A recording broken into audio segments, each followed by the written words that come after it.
Hello, everyone. This is Tom Fox. I'm the Compliance Evangelist, and I'd like to welcome you to this special 5-part podcast series sponsored by Affiliated Monitors, which celebrates Affiliated Monitors' 15 years in business as the first entity specializing in independent integrity monitoring. Founded in 2004, Affiliated Monitors provides independent integrity monitoring and ethics and compliance assessments nationally and internationally and across almost all industries. With its knowledge of effective ethics and compliance programs and cultures, Affiliated Monitors is respected for its work as the corporate monitor on matters ranging from multinational corporations to small and mid-sized companies and even individuals. Having served in nearly 750 monitorships, no one has more experience as an independent monitor than the team at Affiliated Monitors. For more information on how an independent monitor can help improve your company's ethics and compliance programs, visit this podcast series sponsor Affiliated Monitors at www.affiliatedmonitors.com. For this 5-part series of everything you've wanted to know about monitors but were afraid to ask, I am joined by Jay Rosen, the Vice President of Business Development and Monitoring Specialist at Affiliated Monitors. In this series, we introduce the role of an independent integrity monitor and corporate monitorships, discuss both the pre-settlement and post-resolution monitorships and their different applications. We list out some of the considerations a company should take in hiring a monitor and conclude with costs around monitorships, how to prepare for them, and how to keep them reasonable. It is a great primer on independent integrity monitors and corporate monitorships. I know you will enjoy it going forward. In this part 4, we take a look at some of the considerations a company should employ when hiring a monitor. This podcast series is a special presentation of the Compliance Podcast Network. Hello, everyone. This is Tom Fox, back again with Jay Rosen, the Vice President of Business Development and Monitoring Specialist at Affiliated Monitors. We are in a 5-part exploration of everything you always wanted to know about monitors but were afraid to ask. Today, we're going to take up the topic of some considerations when hiring a monitor. So, Jay, first of all, welcome back. Thanks, Tom. Looking forward to talking about the selection process today. For all intents and purposes, the selection of an appropriate monitor can really make or break the entire monitorship program for your organization. To prevent a problem, a company needs to have a clear understanding of what it's trying to achieve with a monitorship. If you're at the end of an FCPA enforcement action, your goals may be considerably different than if you're attempting to engage in a pre-settlement monitorship. You also need to understand any government requirements in the post-resolution settlement. So in considering the monitor, after performing an initial self-assessment of your goals, you can move on to considering what the monitor will bring to the table. And here you need to specifically address the philosophy of each individual potential candidate.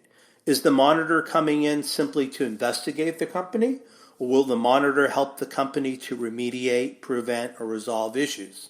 A monitor who adds value will avoid the prosecutory gotcha mentality and instead will focus on remediation to help the company become a better company.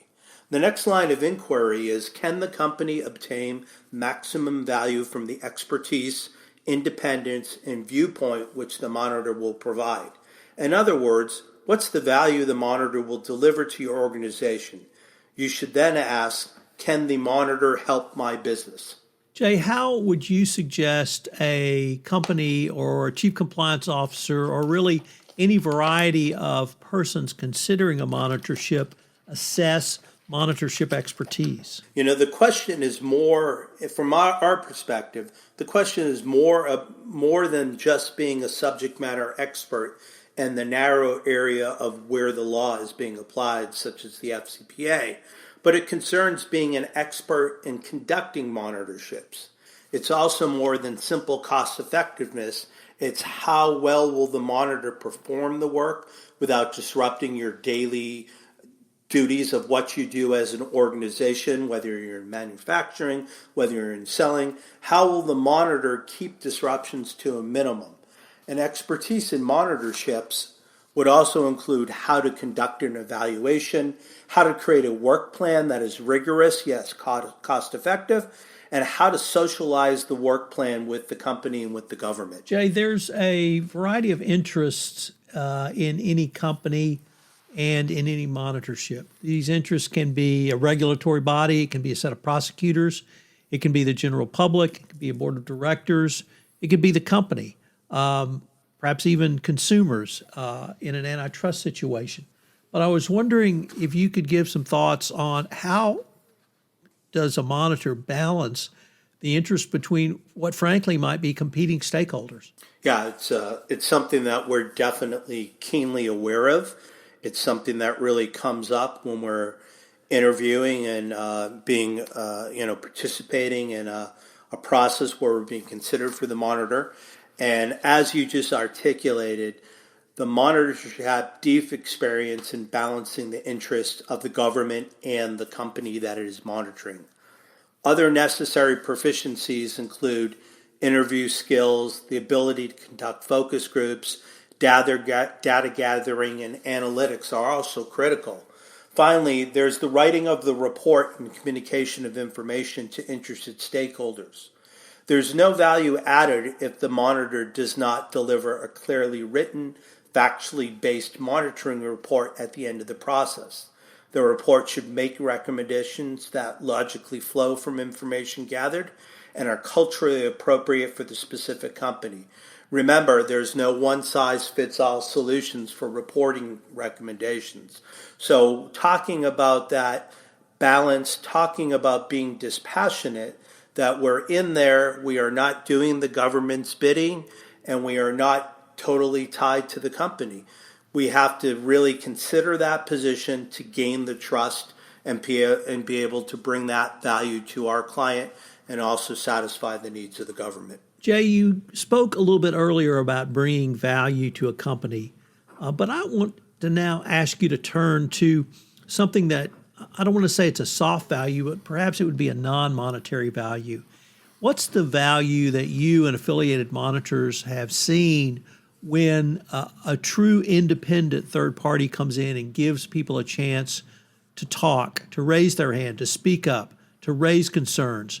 How does that impact institutional justice or institutional fairness in a company, and why do you see that as a value for independent integrity monitors? Yeah, it's something really important that it's almost amazing when you're in a focus group and you're in there with folks of a company that have taken a misstep, and how meaningful it is to them that bringing in somebody like Affiliated Monitors, an independent set of ears to listen to concerns. And we found that in working with the companies, although this might quote unquote be a soft factor, this benefit truly adds value to a company, to its employees, and it's the byproduct of the actual methods that monitors use to do the monitoring. The simple act of going into a company and talking to employees, performing surveys, and conducting interviews, this alone can have a cathartic effect on the company's employees and on the mood and the morale of the company.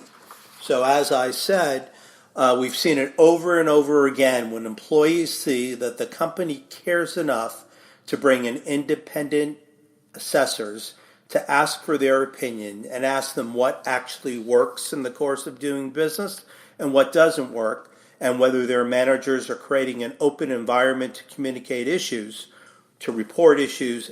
This helps the company, this helps the employees, and as we know, better morale in the company improves the bottom line. Jay, I'd like to end with some of your thoughts around the need for a monitor to be truly independent and truly conflict-free. I know we've used the phrase independent integrity monitor, but it strikes me that word independent is really critical for a company to assess when considering a monitor. So I was wondering if you might be able to end today's podcast with some thoughts on the need for true independence and true deconflictedness. Well, that certainly is something that we strongly believe in. We feel it's important because if not, then the value of the findings as well as the value of the entire effort can be at risk. And we've seen this time over time in organizations that bring in monitors that they may know within their broader organizational structure, or they might have a conflict with the industry with that company. And any company faced with the selection of a monitor should run a thoughtful and diligent process. By employing this type of deliberation, the company will make sure to understand not only its goals, but also the value the company will obtain by working with the appropriate monitor. So, several times over this last segment, we've talked about independence and, having basically an open mind when we're dealing with these situations and we're dealing with companies. And again, when we've talked about before first impressions, and this really is important because it's having a lasting impression upon the company and their workforce, that if you're coming in, you're not coming in with a presupposed agenda, and you're looking at the people, you're looking at the facts, and if you can give a dispassionate view upon what has happened, and more importantly, what needs to happen to help the client move forward, this independent and conflict-free perspective really can make a difference.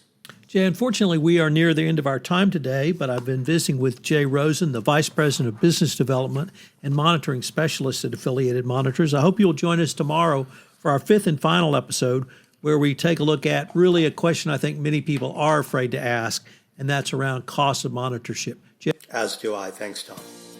This is Tom Fox again. I hope you'll join us tomorrow for our concluding episode, Part 5, where we discuss the issue of cost when retaining a monitor. For additional reading, see Jay Rosen's article, What Issues Should a Company Consider When Hiring a Corporate Monitor?, which is found on Corporate Compliance Insights. Also, for more information on Affiliated Monitors, check out their website. Both Jay's article and the Affiliated Monitor website links are found on the show notes for this episode. This special 5-part podcast series has been a presentation of the Compliance Podcast Network.